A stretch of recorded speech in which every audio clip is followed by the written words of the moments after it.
여러분 안녕하십니까. 경제현장 오늘 고광철입니다. 오늘의 주요 뉴스 전해드리겠습니다. 정부가 증권거래세 인상을 검토하는 것으로 알려져 개미 투자자들의 반발이 예상됩니다. 금융투자소득세를 도입하는 조건으로 증권거래세를 낮춰왔는데 금투세 도입이 무산된 만큼 거래세를 다시 높여야 한다는 겁니다. 정부는 이 밖에도 윤석열 정부에서 1%포인트 낮춘 법인세 최고세율도 다시 올리는 방안을 검토하고 있습니다. KB금융, 신한금융 등 국내 4대 금융지주사가 상반기 기준 역대 최대 규모 순이익을 경신할 것으로 전망됩니다. 이에 따라 연간 순이익도 18조 원에 달할 것으로 예상됩니다. 다만 627 대출 규제 여파로 하반기 실적 전망은 밝지 않다는 분석입니다. 일본 여당이 20일 치러진 참의원 선거에서 과반 의석 유지에 실패했습니다. 집권 자민당과 열린여당 공명당은 작년 10월 중의원 선거, 즉 총선거에 이어 이번 선거에서도 참패하면서 중의원, 참의원에서 모두 여소야대 구도가 형성됐습니다. 자민당 총재인 이시바 시게루 총리는 총리직을 유지하겠다는 방침인데 퇴진 압력이 거셉니다. 최태원 SK 회장 겸 대한상공회의소 회장은 한국 제조업은 잃어버린 10년을 겪었다며 AI로 제조업을 다시 일으키지 못하면 10년 안에 상당 부분 퇴출당할 수 있다고 경고했습니다. 정부는 AI 3대 강국 도약을 내걸며 100조 원 펀드 조성과 소버린 AI 개발을 추진하겠다는 방침인데요. 우리나라의 AI 경쟁력은 어느 정도인지, 앞으로 혜택을 입을 기업은 어디인지 이어지는 집중 진단에서 살펴보겠습니다. 경제현장 오늘은 SBS 비즈 앱과 유튜브에도 실시간 시청 가능합니다. SBS 비즈 앱을 다운받아 시청하면 더 많은 정보와 뉴스를 볼 수 있습니다.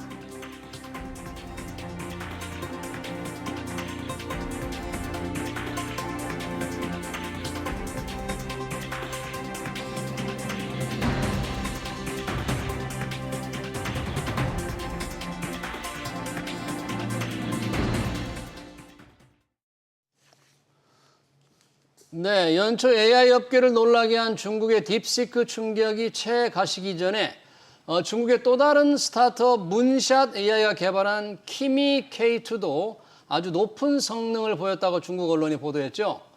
키미 K2는 코딩과 작문 분야에서 두각을 나타내며 기술적 완성도가 돋보였다는 평가를 받았다고 합니다. 정부가 내건 AI 3대 강국 도약 어떻게 이뤄낼지, 기술적 격차가 더 벌어지고 있는 건 아닌지 두 분과 얘기 나눠보겠습니다. 윤석빈 서강대 AI 소프트웨어 대학원 특임 교수, 염승환 LS증권 이사 나오셨습니다. 어서 오십시오. 네, 안녕하세요. 안녕하십니까. AI 3대 강국 도약, 이재명 정부의 첫 공약이고 1호 공약. 이번 정부가 지금 역점적으로 추진하는 건데요. 펀드를 조성한다, 또 인재를 양성한다 했는데 3대 강국이라면 미국과 중국 다음일 텐데 그럼 무슨 기준으로 우선 3대 강국을 얘기하는 건지, 윤석빈 교수님, 우리가 3대 강국 하면 뭘 기준으로 3대 강국을 얘기하는 겁니까? 예, 종합적인 건데요. 네. 먼저 인프라, 아까 말씀 기술력이 있고요. 네. 그리고 인재가 있고요. 그리고 또 얼마나 활용을 잘하는지. 그게 세 가지로 보면 될 것 같습니다. 종합적으로.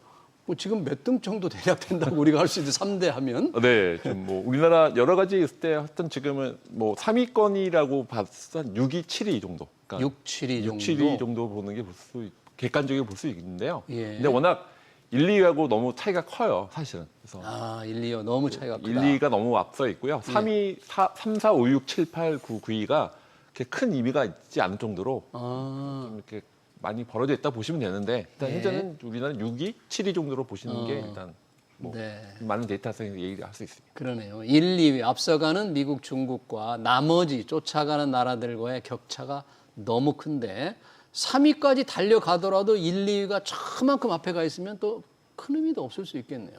예, 그건 말씀하신 거 포인트가 있긴 한데 네. 제가 또 우연히도 좀 일주 전에 중국 갔다 왔는데 네. 사실은 중국이 워낙 에너지가 워낙 많이 모여 있어요. 그러니까 미국하고 중국이 워낙 거대한 AI로 하고 있는데 우리나라는 굉장히 말씀하신 것처럼 3위권에서 많이 뒤쳐져 있긴 하지만 그래도 불구하고 저희가 그걸 또 안 할 수는 없지 않습니까? 네. 나중에 또 말씀드리겠지만 저희가 3위권을 타겟으로 가는 건 또 의미가 있다. 라고 또 말씀드릴 수 있을 것 같습니다. 안 할 수 없기 때문에 정부가 막대한 자금을 동원한다, 3대 강국으로 간다 그러는데 우리도 그래서 독자적인 AI 모델, 소버린 AI, 주권 AI 모델을 개발하겠다는 게 정부 생각이어서 그 관련돼서 독자 AI 파운데이션 모델 프로젝트 공모가 이제 오늘 마감된다고 합니다. 이제 기업들이 우리가 주인공이 되겠다 이렇게 신청하는 건데 이거는 지금 이게 소버렌 AI 개발 지금 정부의 전략인가요? 이게? 네, 그렇게 보시면 될 것 같으니까 우리 한국의 독자적인 좀 AI 모델을 만들겠다. 근데 이거를 이제 민간 기업들을 이제 선발을 한다라고 보시면 좋을 것 같아요. 예. 근데 이제 국가대표 뭐 선발하는 것처럼. 그래서 이게 경쟁의 압축 진행 방식이라고 하는데 5개 팀 만든 다음에 5개 정도? 점점 이제 뭐 4개, 3개 이렇게 압축을 하는 거죠. 예. 네, 이런 식으로 해서 이제 계속 이제 그 성능 평가를 하겠죠. 그래서 목표는 예. 최신 이제 6개월 이내에 나왔던 그 이제 AI 글로벌 AI 그 이제 플랫폼 그 성능 대비해서 95% 이상을 지금 목표로 하고 있다고 합니다. 굉장히 이제 고성능을 좀 목표로 하는데 예. 이 그걸 이제 개발하는 걸 목표로 해서 이 정예팀이 선별이 되면 구체적인 이제 개발 전략하고 이런 것들을 이제 계속 좀 제시를 해야 되고요. 그래서 이제 국가에서 지원하는 거는 이제 팀당 GPU 500장 정도 이렇게 GPU. 예, 그리고 이제 추가적으로 1000장 이상 이제 어느 정도 성능 평가가 되면 예. 이걸 지원을 하게 되고 팀당 데이터 구매 비용으로는 한 100억 정도 지원이 되고요. 또 데이터 가공이나 구축 위해서 한 30억에서 50억 정도 추가로 준다고 하는데 예. 결국 이제 한 5개 팀을 이제 압축할 텐데 이제 컨소시엄을 맺어가지고 주로 이제 보니까 뭐 어디예요? KT나 LGU 플러스 뭐 SK텔레콤 같은 이런 기업들 다 참여했고요. 또 통신사들. 뭐 네이버 카카오 뭐, 이런 네. 것도 이제 참여를 해서 이들 좀 중심으로 해가지고 밑에 이제 중소기업까지 같이 아우려져서 일단 이제 경쟁이 좀 굉장히 치열하다는 얘기도 있는데 뭐 일단 21일 날 지금 마감이 된다고 하니까요. 예, 어떤 팀들이 선정될지 한번 지켜봐야 될 것 같습니다. 지금 네이버 출신 대통령실 AI 수석이 있으니까 뭐 네이버가 좀 유리할래나요? 어떻게 좀 자기 팔이 안으로 굽는 그런 일이 생길 수 있어요. 장관님도 LG 엑사원이긴 아, 하지만 장관 백예원 장관. 네, 그래서 아무래도 이제 그런 또 객관적으로 하시겠지만 네. 대표적인 플레이어니까 당연히 올라갈 수는 있을 것 같고 아마 경쟁이 또 아까 말씀하신 좀 것처럼 공정하게 골라야 될 텐데 자칫한 말인데 나올 수도 네. 있겠어요. 공정하게 하셔야 돼요. 네. 지금 우리 독자 AI 파운데이션 모델 경쟁 선정되기 위한 지금 아까 말씀해 주신 염성환 이사께서 말씀해 주신 기업들이 경쟁도 있지만 그 기업들한테 지원도 하고 또 AI 우리가 부분에 이제 100조 투자한다는 공약이 있었는데 그래서 산업은행도 뭐 100조 원 규모의 첨단 전략 산업기금을 조성한다고 합니다. 이게 그 100조 원과 똑같은 얘기인지 산업은행에서 하는 걸 뭐 그쪽 AI 100조 원에 투자하는 건지 이건 산업은행이 지원한다는 건 같은 겁니까 결국? 그러니까 마중물로 보시면 될 것 같아요. 그 성격은 말씀하신 산업 성격은 매칭이 되는데 마중물이라 보시면 될 것 같고요. 그 100조 중에서 마중물이라 보시면 될 것 같고 AI나 퀀텀이나 바이오라든지 다양한 산업계에 활용하는 것들이 연결되어 있다고 보시면 될 것 같습니다. 아 그래요? 그러려면 산업은행에서 지원을 하려면 뭔가 좀 자본금을 더 늘려야만 산업은행 채권을 발행해서 돈을 모을 텐데 그럼 법적인 좀 장치가 필요하겠네요. 염미사님 이게 아무래도 산업은행이 좀 지원을 하려면 법안을 좀 개정하거나 해서 좀 지원이 되려면. 네, 아무래도 뭐 또 예산 같은 게 또 있어야 되니까. 예. 네, 그래서 당연히 그런 부분들도 좀 필요할 것 같고요. 근데 예. 이제 이게 결국 돈 싸움이거든요. 지금 이제 전 세계적으로 지금 이번에 이제 트럼프 대통령이 이미 지금 텍사스 쪽에 삽을 뜬 게 예. 그 5천억 달러 규모의 스타게이트 프로젝트가 시작이 됐거든요. 스타게이트. 네, 거기에 이제 뭐 소프트뱅크나 이런 기업들이 참여를 했는데 예. 민간 기업과 이제 부지 같은 건 이제 정부가 제공할 텐데 그 삽을 떴는데 그게 이제 규모가 5천억 달러니까 우리나라 5천억 돈으로는 한 700조 가까이 되는 뭐 그런 이제 막대한 돈이죠. 그래서 예. 우리나라도 지금 여기 투입하는 돈이 뭐 물론 이걸 뭐 우리가 적다고 할 수는 없지만 네. 결국 이제 이 AI라는 게 대규모 데이터 센터라든가 이런 거 짓는데 엄청난 돈들이 필요하고 또 울산에 SK랑 아마존이 같이 이제 하기로 했죠.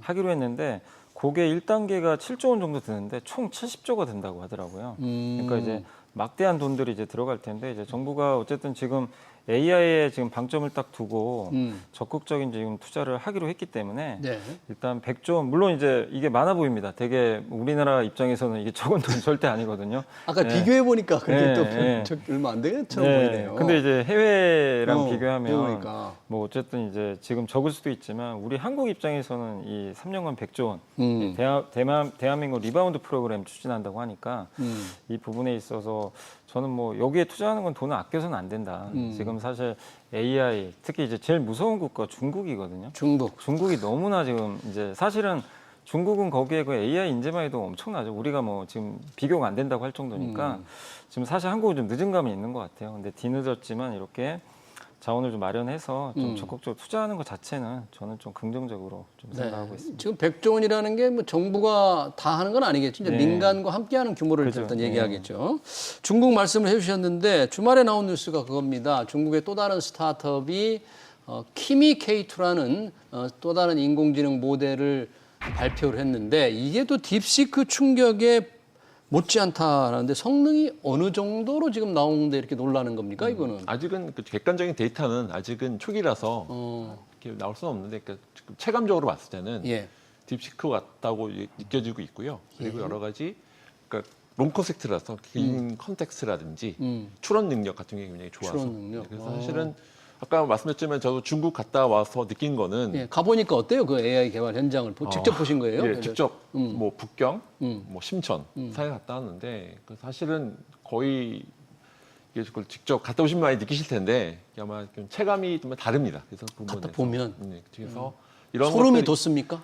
그 인재 뭐 왕국. 딥시크나 뭐 키미 K2 같은 나오는 게 이상하지 않다 이상하지 느낄 정도로 않다. 뭐 젊은이들이 우리나라는 좀 52시간을 많이 퇴근하고 있는데 거기는 지금 새벽까지 젊은 친구들이 스타트업에 그 모여 있는 보면 에너지가 느껴져요. 그런 것들이 해서 AI 네이티브를 정말 지향하는 중국이 치고 나갈 때 많이 느껴지고 있고요. 그런 관점에서 봤을 때는 아까 말씀드린 이것도 하나의 뭐 딥시크, 뭐 키미키 하나의 예고 중간총 같으면 거의 스타트업이 2만 개가 있는데 예. 그 중에서 뭐 딥시크 같은 기술력이 다 숨어 있는 히든 챔피언들이 많다 느껴지고 있습니다. 네, 잠깐 언급을 하셨는데 우리 이제 52시간 규제 이 정부가 조금 풀려고 했었습니다. 이재명 대통령이 선거 기간 중에는 그런 연구개발 인력들을 위해서 풀려고 했는데 아무래도 이제 노동계 반발이 좀 있다 보니까 우리는 이제 제대로 풀진 않고 유연한 근로제를 통해 조금 해보자 그런 건데 중국과 비교하면 참 따라가기가 좀 벅차네요. 그런 규제가 있다면. 예, 그 제가 뭐 그 공익오피스 같은 데 가보면 예. 중간촌이라고 이제 북경에 층화되어 있는 그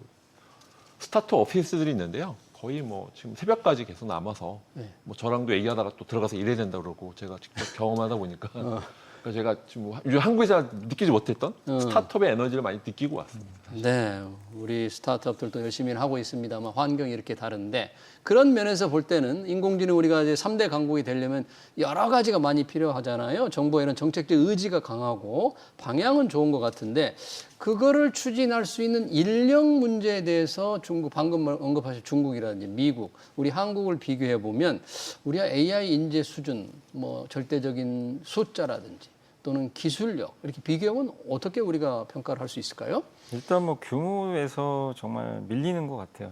지금 일단 뭐 민간 투자 규모만 해도 예. 그러니까 민간에서 이미 AI 투자한 규모가 미국이 한 1,091억 달러 정도 된다고 하는데 1,091억 달러. 네, 한국은 이제 13억 달러밖에 안 되니까 네. 물론 이제 우리가 쫓아가겠지만요. 그리고 이 조사를 보니까 글로벌 100대 AI 인재 이제 그 관련해서 이렇게 수치를 보니까 예. 중국이 그러니까 그 AI 인재 중에 순위 매겨봤더니 중국이 한 57명 정도가 들어가 있고 예. 미국이 20명인데 100대 AI 인재 중에서 근데 중국이 한국은 한 명이라고 하더라고요. 한 명. 네, 그러니까 이제 우리가 좀 양도 밀릴 수밖에 없는 그런 좀 상황인데, 근데 우리나라 또 아시겠지만 지금 최근에 나오는 이제 이렇게 뭐 고등학생들 보면 다 물어보면 의대 가고 싶어해요.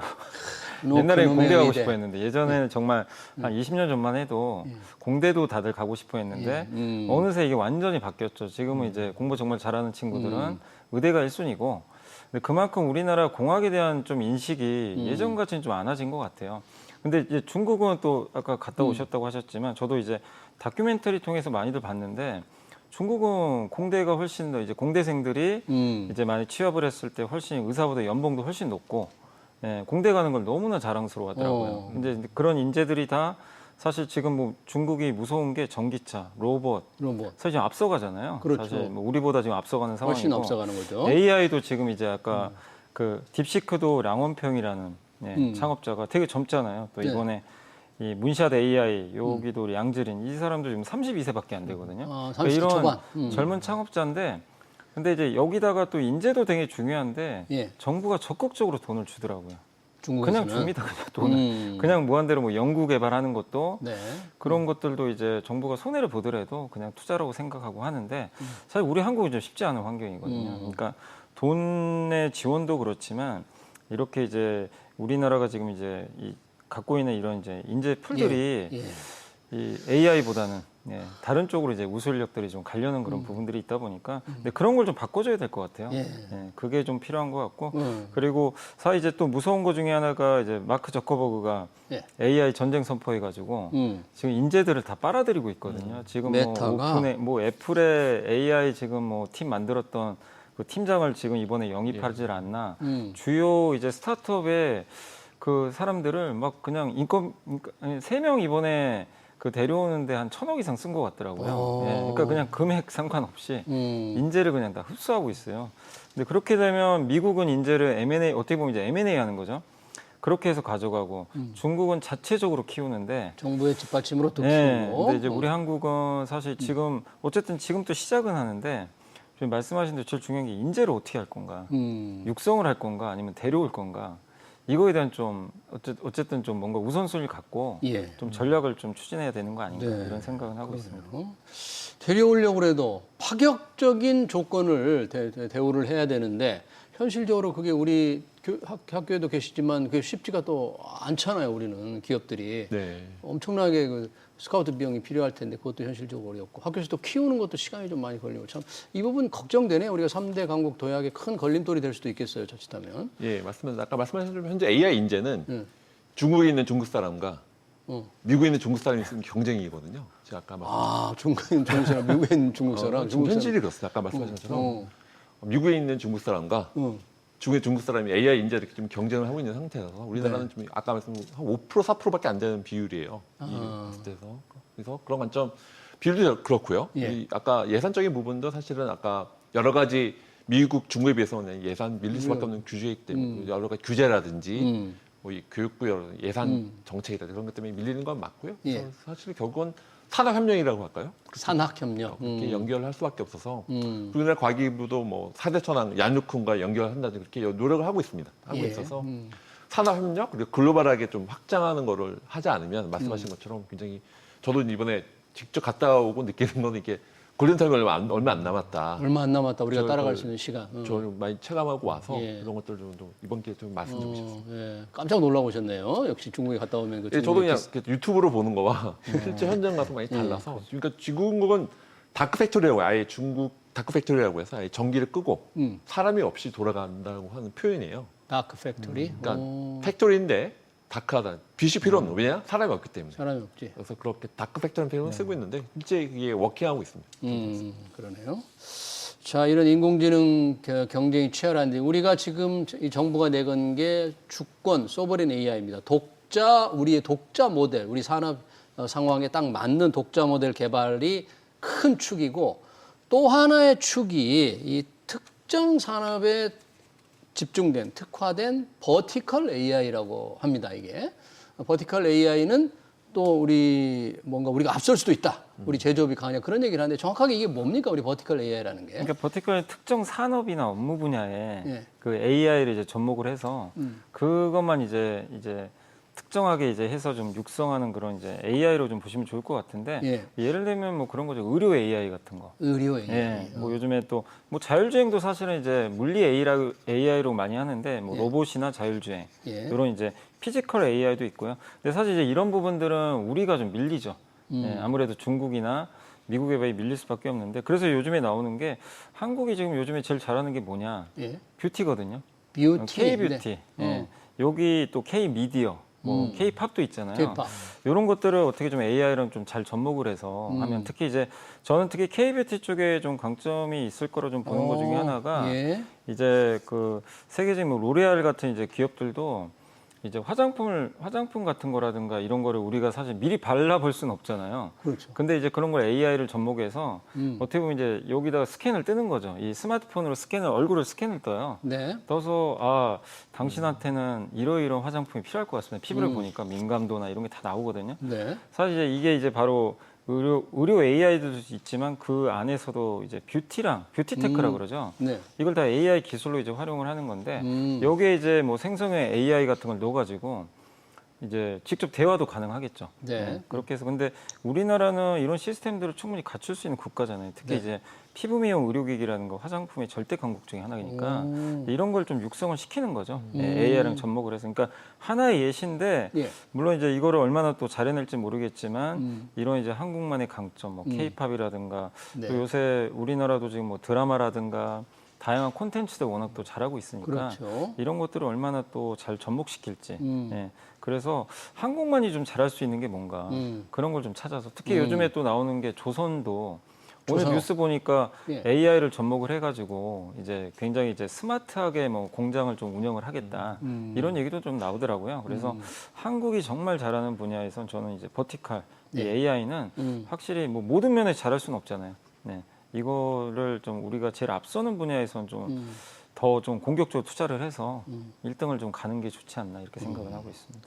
그러니까 우리가 독자 AI 파운데이션 모델, 주권 소버린 AI를 개발하지 않더라도 버티컬 AI에서는 다른 나라의 오픈 소스인 걸 활용해서 네.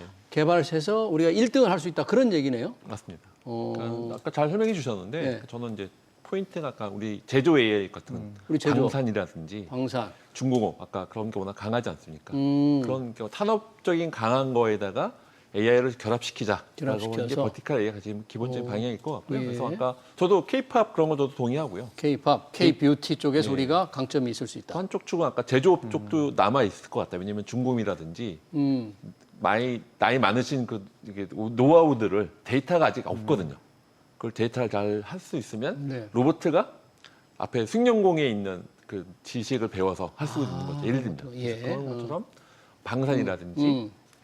피지컬 AI 말씀하신 것처럼 제조 쪽도 좀 남아 있을 것 같다. 어느 정도 이제 예. 그렇게 생각하고 있습니다. 네, 지금 버티컬 AI, 특정 산업에 특화된 AI를 저희가 얘기하고 있는데 이 부분에서 조금 두각을 나타내는 게 K-뷰티 쪽에도 상당히 전망이 밝고 또 혹시 어떤 기업들이 지금 이미 이런 데서 조금 앞서 나가고 있는 우리 뭐 기술력 있는 기업들이 좀 있습니까?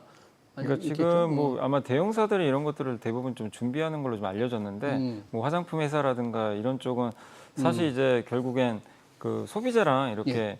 그 소비자 입장에서 봤을 때 아까도 잠깐 설명드렸지만 예. 이런 이제 그 기기를 이용해서 내가 화장품을 일단 써보지 않고도 먼저 또 테스트를 할 수가 있는 거잖아요. 예. 그러니까 저는 이제 화장품 회사들 또 피부 미용 의료기기 회사들도 일단은 내가 써봐야 되잖아요. 그렇죠. 거기 이제 병원 가가지고 피부과에서 뭐 보톡스도 마찬가지고. 근데 그런 쪽에서 아직은 뭐 이렇게 좀 연구개발 단계이겠지만 이런 것들은 아마 지금 계속해서 개발을 좀 준비하는 걸로 알려져 있는데 예. 그게 이제 현실화되는 데는 좀 시간은 걸리는 것 같아요. 그렇지만 이제 방향성은 그쪽으로 좀 가지 않겠나 이렇게 생각은 하고 있습니다. 네, K-뷰티, K-팝이지만 우리가 특정 산업 분야에서 또 강한 게 의료 데이터가 꽤 많기 때문에 그 부분에서 조금 앞설 수도 있는데 또 규제도 또 많잖아요. 데이터는 많은데 우리나라 규제가 좀 심하지 않습니까? 데이터 활용 규제 어느 정도 어떻게 봐야 돼요? 이게 그 부분은? 그 부분에서 아까 헬스케어 아까 뷰티 헬스케어. 비슷하게 헬스케어 쪽은 뭐 뷰노라든지 예. 그런 회사들이 이미 상장도 돼 있고 뷰노, 뷰노 류닛이라는 회사가 류닛, 있습니다. 네. 그건 이미 상장도 돼 상장돼 있고, 있고. 매출이 많이 올라가 있고요. 그래서 예. 제가 알기로는 중국 좀 진출하려고 좀 노력을 하고 있는 걸 알고 있습니다. 그래서 아마 그런 아까 말씀하신 헬스케어 데이터가 있는 헬스케어 데이터. 그러니까 마이 데이터처럼 마이 AI처럼 데이터하고 AI 융합됐을 때 포인트 부분들은 아까 뷰티처럼 헬스케어 쪽도 분명히 포인트가 있는데 말씀하신 규제 쪽 부분이 있어서 예. 샌드박스라든지 그런 걸 많이 고생하고 있는데 예. 우리나라가 어쨌든 건강보험공단이라든지 네. 저희 데이터는 잘 모여져 있는데 그걸 잘 활용을 잘하면 예. 양질의 헬스케어는 될 수 있는 또 요진이 있다. 또 이게 또 제조업과 또 다르게 봤을 때 헬스케어도 한쪽 축이 될 수 있다고 생각합니다. 네, 그러네요. 우리도 특정 산업에 특화된 버티컬 AI에서는 세계적인 기업을 만들어낼 수가 있다. 소버린 AI 개발 전에라도 우리가 더 치중한다면 그런 그래서 얘기를 약간 K 컨텐츠는 뭐 뉴진스라든지 BTS 부분에서 이렇게 팬덤이 있는 부분이 있고 예. 그런 게 데이터가 있고 AI 또 크로스보더한 관점, 좀 글로벌하게는 좀 그렇게 잘 만들면 의미가 있을 거라고 생각하는데 잘 말씀해 주셔서 동감되었어요. 그러네요. 또 이 AI 산업 발전은 이제 데이터 센터, 막대한 데이터 센터가 필요하잖아요. 대규모 데이터 센터가 필요한데 여기에 필수적인 게 또 전력입니다. 값싼 전력. 과연 어떻게 확보할 수 있는가 전력을. 우리가 수도권에 데이터 센터를 지을 경우에 수도권의 전기를 제대로 싸게 쓸 수 있을까? 이 부분도 큰 관건이 될 것 같은데 어떻습니까? 우리 좀 새로운 무슨 방법이 있습니까? 이 전기를 좀 싸게 쓸 수 있는 거? 근데 사실 이게 정말 우리가 이 AI를 하려면 데이터 센터가 중심이잖아요. 네. 이게 없으면 아무것도 못 하는 건데 데이터를 이제 활용을 해서 결국엔 AI가 성능을 발휘하는 거죠. 뭐 추론도 하고. 근데 여기가 좀 중요한 게 24시간 끝없이 그 전력이 끊기면 안 되거든요.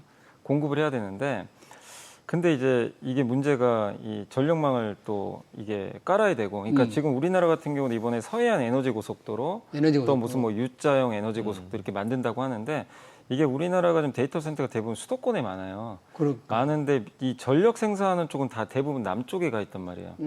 그래서 이제 그거를 연결하겠다는 거죠. 예, 데이터만 이제 그 해저 케이블 같은 거 깔아가지고 뭐 해상 풍력이나 태양광 이런 데서 만들어진 전력을 어쨌든 이제 이 고압으로 좀 압축을 해가지고 좀 보내겠다는 이제 그런 이제 그 대통령이 좀 이제 정책 발표가 있었거든요. 그게 핵심이 이제 서해안 에너지 고속도로인데. 근데 그걸 하려면 이제 제일 중요한 게 역시 돈인 것 같아요. 돈이 굉장히 많이 들어가거든요. 이거 그리고 사실 이건 우리만의 문제는 아니에요. 지금 미국도 전력망이 엄청 노후화돼 있습니다. 데이터 센터는 정말 미친 듯이 지어야 되는데 이게 옛날에 70년대 막 이런 데 지어진 막 전력망이에요. 근데 그거 교체수요. 근데 우리나라도 지금 교체 이 전력망이 좀 노후화된 게 좀 꽤 있거든요. 그래서 이 교체해야 되는 부분도 분명히 있고 신규랑 교체가 또 겹칠 수밖에 없고 그리고 재원을 누가 되냐면 한전이 돼야 되거든요. 한전이. 그러니까 이제 이게 또 어려운 게 한국전력이 또 전기요금 인상하면 국민들이 좋아할 수가 없는 또 부분이에요. 근데 안 올릴 수는 없어요. 한전이 투자를 해야 됩니다. 투자를 해야 되기 그러면 때문에. 내년에 또 전기요금 인상 얘기가 또 나올 텐데 이걸 이제 어떻게 국민들을 설득시킬 건지 이런 부분도 분명히 있고요. 그래서 사실 우리가 데이터 이 AI라는 거를 밀고 나가는 건 너무 좋은데 해결해야 할 과제가 되게 많은데 여기에서 저는 정말 중요한 게 전력을 어떻게 해결할 거냐. 결국 할 수는 있지만 돈을 재원 조달이 좀 굉장히 좀 힘든 부분이 있고 그래서 결국 이제 민간 기업들이 뛰어들어야 되고요. 이번에 어쨌든 그 SK가 아마존과 같이 이제 데이터 센터 만드는데 거기 7조 원 중에 5조로 아마존이 돼요. 5조 원을. 그런 식의 이제 협력도 되게 좋은 거죠. 예. 그럼 정부 입장에서는 돈을 그만큼 또 절약할 수도 있기 때문에 그리고 이제 관련된 그런 기반 시설들을 전력 인프라 같은 거는 또 SK가 되는 걸로 알고 있는데 그러니까 결국엔 국가 혼자서 하기는 굉장히 어렵고 예.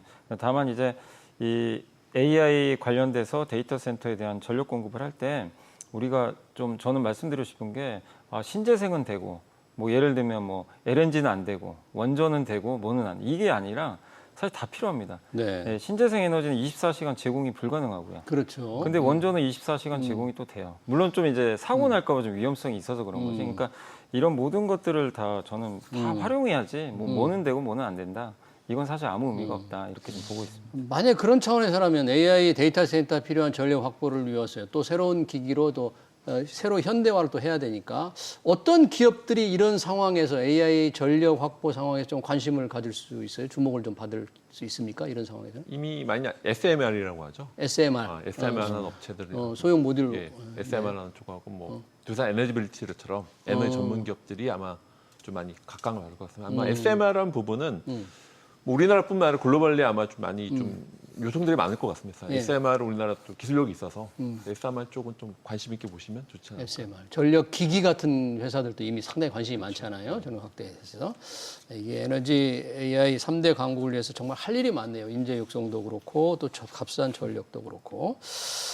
시간이 많지 않습니다만 염승환 이사께 잠깐 짧게 좀 답변을 듣고 싶은데 이렇게 AI 앞으로 우리 3대 강국도 말이냐 글로벌 경쟁도 치열한데 증시 차원에서는 뭐 AI 관련 기업 주가에 뭐 거품이 있다 이렇게 얘기하는 사람도 있다는데 혹시 염 이사께는 어떻게 보세요? 아니, 저는 뭐 그런 얘기가 나오긴 하는데 90년대 말에도 그랬잖아요. 한번 IT 버블 터져가지고. IT 버블 때도. 근데 그때랑 분명 다른 게 지금 AI 기업의 대장이 누구죠? 엔비디아입니다. 엔비디아 막대한 돈을 벌고 있어요. 돈을 벌면서 주가가 올라가는 거기 때문에 성과가 실제 나고요. 그다음에 지금 엄청난 빅테크들이 투자를 다 해놓고 있죠.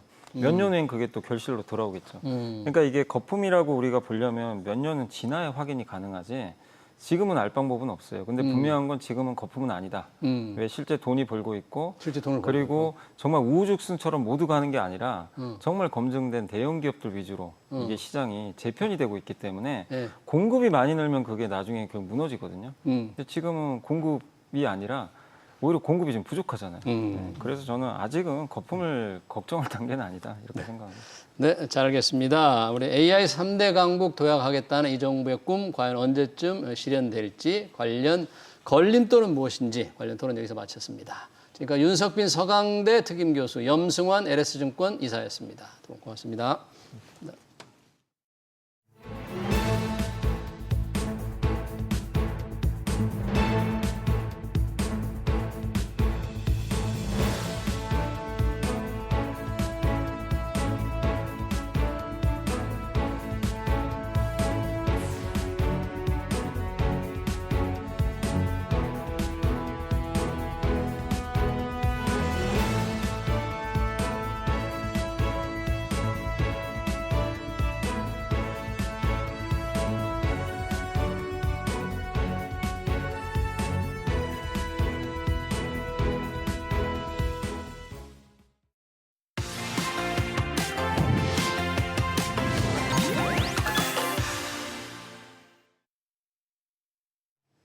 네, 뉴욕 증시가 연일 사상 최고치를 경신하고 있습니다. 그런 가운데 국내 증시는 8월 1일로 다가온 관세 협상과 2분기 기업 실적에 주목하고 있는데요.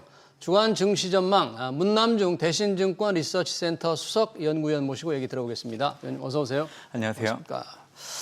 자, 뉴욕 증시는 뭐 관세 불안감을 잘 견디면서 그래도 기술주 위주로 좀 좋습니다. 뭐 경제 지표도 좀 좋은 겁니까? 미국 시장은? 사실 미국 경제를 두고 해석의 차이가 좀 많은 것 같아요. 해석에. 근데 일반적으로 우리가 향후 국가의 경제가 어떤지에 대해서 이제 전망을 할 때 일반적으로 이제 실질 GDP랑 잠재 GDP를 비교를 하게 되죠. 미국 같은 경우에는 잠재 성장률이 추정하는 기간마다 차이는 있지만 1.8% 정도 전후로 좀 추정이 되고 있는 상황이고 예.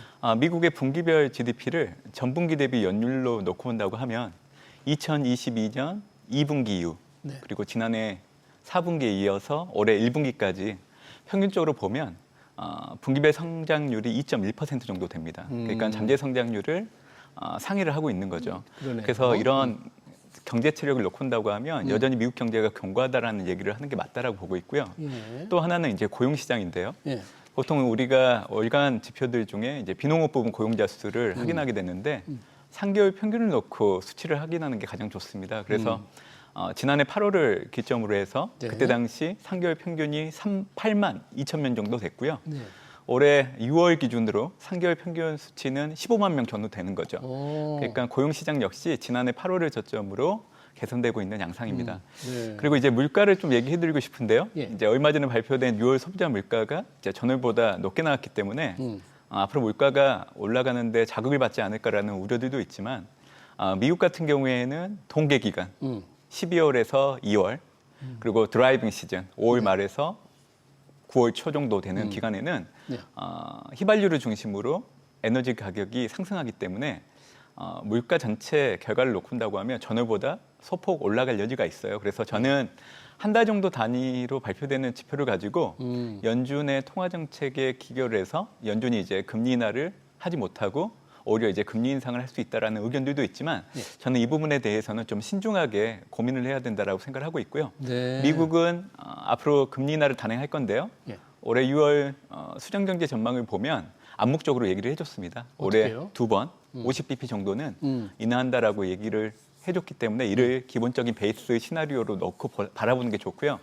최근에 파월 연준 의장을 두고 이제 트럼프의 해임에 대한 발언들이 네. 좀 거세지고 있고, 참 많이 나오죠. 네, 지금. 그리고 네. 연준 내에서도 7월 달에 금리 인하를 해야 된다는 목소리도 나오고 있거든요. 예. 이를 감안한다라고 하면 올해 75pp 정도까지도 충분히 연준이 금리 인하를 할 여지도 있다라는 거를 좀 그래요? 인지를 하시면 좋지 않을까 생각하고 있습니다. 물가가 비록 조금 올랐지만 그렇다고 해서 연준의 통화 정책이 바뀔 가능성 그렇게 크지 않다.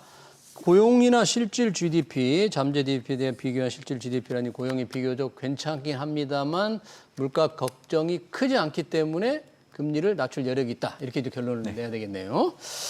미국 시장 얘기 잠깐 먼저 언급을 하고 싶은데 나스닥 지수가 다시 한번 사상 최고치에 근접하니까 뚝 떨어졌다가 다시 올라오니까 야, 이거 좀 걱정스럽다. 거품일 수 있다. 하락에 대비하라. 뭐 이렇게 주장하는 분들이 좀 많아지는 것 같은데 혹시 어떻게 보세요? 미국 증시는 2023년 10월을 기점으로 네. 경기 확장과 실적을 바탕으로 올라오고 있는 대표적인 장세입니다. 그렇기 때문에 올해 연말까지는 예. 경기와 실적을 바탕으로 추가적으로 더 상승할 수 있다라고 얘기해드리고 있고요. 경기 확장을 놓고 온다고 하면 전미경제연구소가 공식적으로 미국 경기 순환을 얘기해 줄 수 있는 유일한 기관인데 예. 올해 6월 기준으로 미국 경기 확장은 62개월째 진행되고 있는 상황입니다. 그리고 지금 15일을 기준으로 해서 이제 미국의 2분기 어닝 시즌 진입을 했는데요. 네. 금융주 실적이 분위기가 그렇게 나쁘진 않았어요. 다만 순이자 마진 전망을 두고 오해가 좀 있었던 부분들이 있었고 그 전에 주가가 많이 올랐기 때문에 어닝에 대한 부분들을 반영하면서 주가가 올라가지 못했던 부분들에 대해서 큰 의미를 두진 않으셨으면 좋겠어요. 전체적으로 보면 올해 2분기 S&P 500의 EPS 증가율은 전년 동기 대비 비교를 했을 때 4.8% 정도 증가할 걸로 예상이 되고 있는데요. 4.8%면 높은 수준입니까? EPS 증가를? 전분기와 비교를 해보면 내려가는 거죠. 왜냐하면 1분기 때는 전년 동기 대비 13.3% 증가를 했다가 네. 올해 2분기 같은 경우에는 4.8 정도로 추정되기 때문에 분기 추이로 놓고 온다고 하면 둔화되는 게 맞습니다. 근데 여기서 중요한 점이 있는데요. 네. 미국 같은 경우에는 2023년 1분기 이후 예상치보다 결과치가 훨씬 더 잘 나오고 있습니다. 이게 벌써 10개 분기 정도 연속돼서 나타나고 있고요. 과거 5년 그리고 10년 동안에 실적 시즌에 들어갔을 때 추정됐던 이익 증가율이 개선되는 폭 자체를 놓고 온다고 하면 네. 각각 8.9, 6.8% 정도 추정됐기 때문에 지금은 2분기 S&P 500의 EPS 증가율이 4.8 수준으로 예상되고 있지만 아마 어닝 시즌이 끝날 때쯤 되면 네. 두 자릿수, 10%대 이상 올라갈 걸로 좀 보고 있기 때문에 그래요? 아마 어닝 시즌이 시간이 지나면서 거듭될수록 미국 증시는 추가적으로 더 상승할 수 있는 동의는 충분하다라고 얘기 드리고 있습니다. 네, 좀 긍정적으로 전망을 해주셨고요. 잠깐 아까 언급을 해주셨는데 지금 파월, 해임설, 트럼프 대통령 수시로 얘기를 하니까 지난주에는 한번 정말 너무 강하게 얘기하는 바람에 언론 보도가 좀 있었잖아요. 네. 그런데 증시도 출렁이고 특히 국채금리, 미국의 장기 국채금리가 치솟기도 했는데 지금 상황 어떻습니까? 지금? 해석하시는 분들마다 의견이 좀 다르긴 하는데요. 네. 저는 트럼프 대통령의 그 파월 연준 의장에 대한 해임 발언들이 잘못된 건 아니라고 생각을 해요. 왜냐하면 파월 연준 의장이 금리 인상을 해야 되는 그 시기를 놓쳐서 실기 논란이 분명히 있었거든요. 사실 미국의 물가를 선제적으로 좀 잡을 수 있었지만 그때 당시 파월 연준 의장이 금리 인상을 안 했단 말이에요. 근데 지금도 동일합니다. 보통 중앙은행들이 금리 인하를 연속적으로 단행하기 위해서는 그 환경이 마련됐는지를 한번 살펴봐야 되는데 일반적으로는 실질 중립금리와 실질 정책금리를 놓고 중앙은행들이 그 환경이 조성됐는지를 판단을 해요. 예. 지금 현재 미국의 실질 중립금리는 1%입니다. 그러니까 연준이 생각하고 있는 중립금리 3%에다가 연준은 물가안정 목표치를 2% 생각을 하고 있기 때문에 이를 빼면 1%가 나오는 거죠. 그리고 연준의 통화정책은 네 가지 물가지표 중에 PCE를 갖고 합니다. 그래서 5월 PCE를 기준으로 놓고 온다고 하면 실질 정책금리가 이제 정책금리와 PCE 간의 차이를 두고 산출을 하게 되는데 이게 2.2% 정도 됩니다. 그러니까 실질 정책금리가 2.2%, 실질 중립금리가 1%잖아요. 그래서 실질 중립금리보다는 실질 정책금리가 높은 이 구간이 유지가 된다라고 하면 사실 중앙은행 입장에서는 연속적으로 금리 인하를 해도 되는 상황인데 해야 된다. 지금 미국 중앙은행은 금리 인하를 시작은 했지만 중간에 간헐적으로 하다 보니까 이게 통화정책이 실물경제에 이어지는 효과가 좀 제한되고 있는 부분들이 있는 것 같습니다. 그래서 저는 앞으로 미국 경제는 올해까지는 탄탄하게 흘러갈 수 있지만 내년 상반기 전후로 놓고 온다고 하면 연준이 통화정책 특히 금리 인하를 빠르게 해주지 않는다라고 하면 소비 절벽과 함께 미국의 경기 침체가 들어가는 시점이 좀 앞당겨질 수 있다라고 생각을 해요. 그러다 보니까 트럼프 대통령이 파월 연준 의장의 해임을 거론하는 이유는 지금의 정책금리 4.5 규모가 너무 높다라는 거죠. 직전에 직전에 정책금리가 높았던 그 시점이 2.8이었거든요. 2.5였거든요. 예. 상대적으로 비교를 해봐도 너무 높은 상황이고 그동안 금리가 높음에도 불구하고 미국 가계와 기업들이 잘 버틸 수 있었던 거는 금융위기 발생하고 나서 그때 당시 저금리의 고정금리를 대부분 맞춰 놓다 보니까 이번 사이클에서 연준이 금리 인상을 많이 했음에도 불구하고 타격이 전혀 없었던 겁니다. 근데 중요한 거는 이제 그때 기업과 가계들이 맞춰놨던 고정금리들 다시금 갱신을 해야 되는 시점이 다가오기 때문에 이런 상황이라고 하면 아마 내년부터는 미국의 경기와 관련된 지표들, 특히 소비 관련된 지표들은 생각보다 빠르게 식을 수 있다. 그렇죠. 그렇게 예. 된다라고 하면 예. 지금부터라도 선제적으로 좀 금리 인하를 해야 된다라고 생각을 하고 있습니다. 지금 뭐 파월 의장 봐서는 할 생각이 없는 것처럼 보이는데 장기 국채 금리가 해임 갈등이 있다 보니까 장기 국채가 올랐잖아요. 네. 우리 미국 국채 장기 국채 투자하신 분들, 특히 장기 국채 ETF에 투자하신 분들이 많은데 네네. 그런 분들한테는 지금 상황이 어떻게 작용이 되나요? 사실 장기 금리는 긴 시계율을 놓고 글을 보면요. 예. 보통 연준의 정책 금리 그리고 미국의 PC 물가를 놓고 본다고 하면 거의 시차를 두고 따라가는 흐름입니다. 그러니까 정책 금리 물가가 올라가면 장기 금리 따라서 올라가고 정책 금리 물가가 떨어지면 장기 금리가 시차를 두고 떨어지는 흐름인데 예.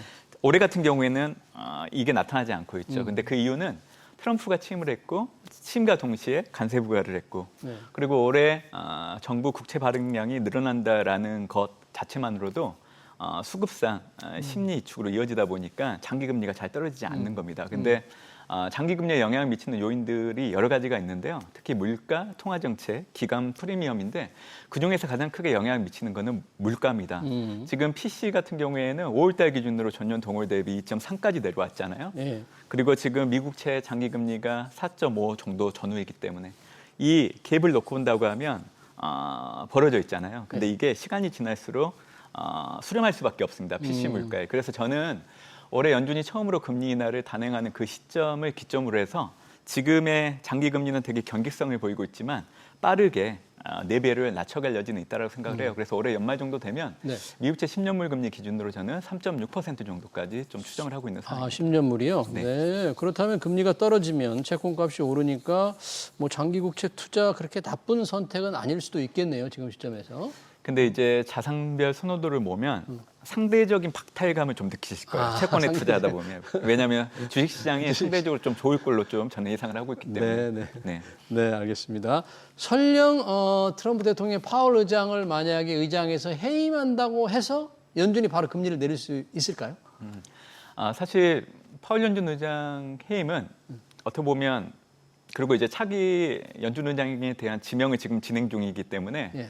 혹시라도 해임이 안 된다고 하더라도 정책 추진 동력이 상실되는 부분들이 있어서 아무래도 이제 트럼프 행정부의 통화 정책 방향들을 그대로 좀 이어갈 여지는 있다라고 생각합니다. 그리고 제가 앞서서 얘기해드렸지만 지금 연준은 금리 인하를 해야 되는 환경이 조성됐음에도 불구하고 안 하고 있잖아요. 예. 이런 상황이라고 하면 아마 내년도 정도에는 또다시 파월 연준 의장 금리 인하를 제때 못했다는 시기 논란에 다시금 빠질 여지는 있다라고 생각을 해요. 예. 그래서 만약에 파월 연준 의장이 해임이 되고 연준 이사로 계속 재임을 한다고 하더라도 네. 저는 파월 연준 의장의 목소리는 그렇게 크게 파급력을 가지진 않을 걸로 좀 보고 있습니다. 네, 그러네요.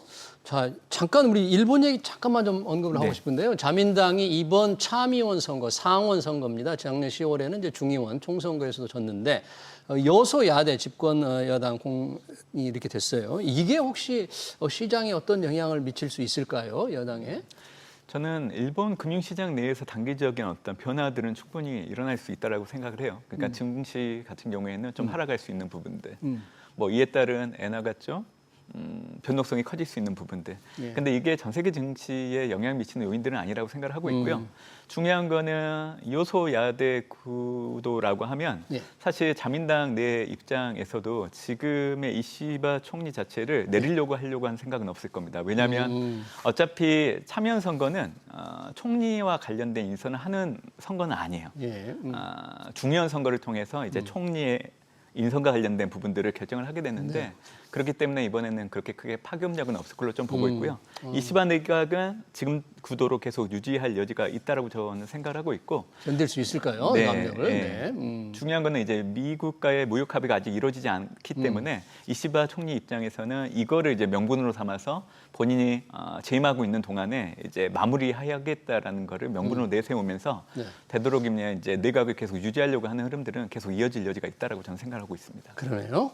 다 우리 시장으로 좀 넘어와 보겠습니다. 이제 투자자들이 반도체에 관심이 많아서 그동안 SK 하이닉스가 굉장히 잘 나오다가 지난주에 보면 SK 하이닉스는 조금 방향을 바꿔서 하락세로 또 삼성전자는 참 강한 상승세를 보였는데 오늘은 이제 두 종목 다 강세입니다만 SK 하이닉스, 삼성전자 방향이 달라진 이 흐름이 좀 어떨 것 같습니까 앞으로는?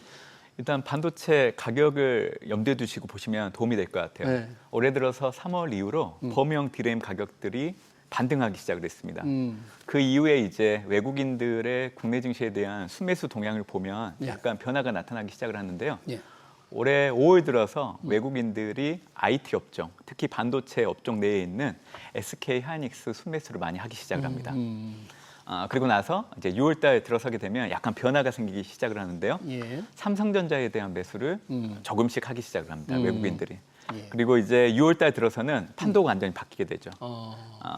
사실 SK 하이닉스보다는 삼성전자를 상당히 많이 매수하는 흐름들로 좀 바뀌고 있는 상황입니다. 그래서 지금 흐름들을 놓고 본다고 하면 외국인 순매수 동향을 놓고 봤을 때 SK 하이닉스보다는 삼성전자가 상승 강도가 조금 높아질 여지는 있다라고 생각을 하고 있고 그 변화의 중심에는 외국인 순매수가 6월 달부터 삼성전자 중심으로 들어오고 있기 때문에 네. 그거를 이제 바탕으로 좀 보시면 좋지 않을까 생각하고 있습니다. 네. 국내 증시에서는 저희가 반도체 중심으로 얘기했습니다만은 지금 뭐 조방원이라는 말이 유행입니다. 지주, 금융, 조선, 방산, 원전 그동안 이게 주도를 해왔는데 이 흐름이 어떨 것 같습니까? 앞으로도 조금 하반기도 이어질 것 같습니까? 제가 이제 뭐 대외 매체를 통해 가지고 5월에서 7월은 이제 미국의 서머랠리 기간이기 때문에 예. 아마 미국 외에도 글로벌 증시가 전반적으로 상승할 수 있다라고 얘기를 좀 드렸습니다. 근데 네. 저는 8, 9월 달에는 좀 미국 증시가 쉬어갈 여지는 있다라고 생각을 하고 있기 때문에 아마 한국 증시 같은 경우에는 신정부 허니문 효과로 인해서 어떻게 보면 막연한 기대감으로 많이 올랐기 때문에 8, 9월 달에는 좀 쉬어갈 여지가 상당히 있다라고 봅니다. 이 얘기는 우리 결국 시장이요? 예. 네. 그러면 지금 얘기해 주셨던 그동안 한국 증시를 주도했던 주도주들이 좀 변동성이 클 여지는 있다라고 생각을 해요. 예. 그래서 만약에 네. 신정부 정책 수혜를 받을 수 있는 주도주들을 다시 한번 사야겠다는 투자자 입장에서는 특히 9월 달에 좀 기다리셨다가 그때 좀 숨고르기 국면에서 매수에 가담하는 게 좋을 것 같고요. 8, 9월 달에 사실 순환매 장세가 좀 일어날 수 있거든요. 예. 그런 차원에서 놓고 본다고 하면 낙폭이 가대한 업종 중에 제가 보기에는 2차 전지 관련된 섹터와 종목들이 상대적으로 좀 수혜를 받을 여지도 있다라고 생각합니다. 왜냐하면 예. 업황이 좋아지기 한 분기 전에 증시가 먼저 움직일 수 있는 여지도 있기 때문에 그래서 저는 8, 9월 달에는 이 투트랙 관점에서 좀 살펴보는 게 좋지 않을까 생각을 하고 있습니다. 네, 잘 들었습니다. 주간 증시 전망 지금까지 문남중 대신증권 리서치센터 수석 연구위원이었습니다. 네, 고맙습니다. 감사합니다.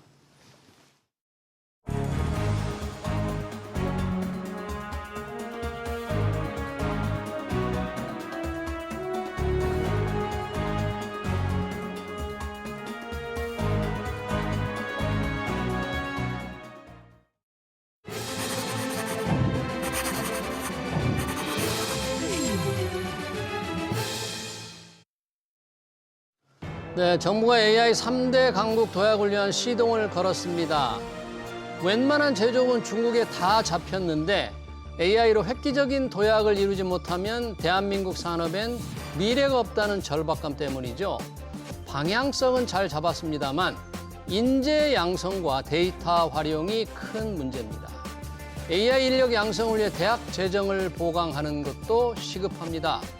초중고용 재정은 남아도는데 대학은 돈이 없어 쩔쩔매고 있는 현실을 외면하고 어떻게 인력을 키우려는 건지 이해할 수 없습니다.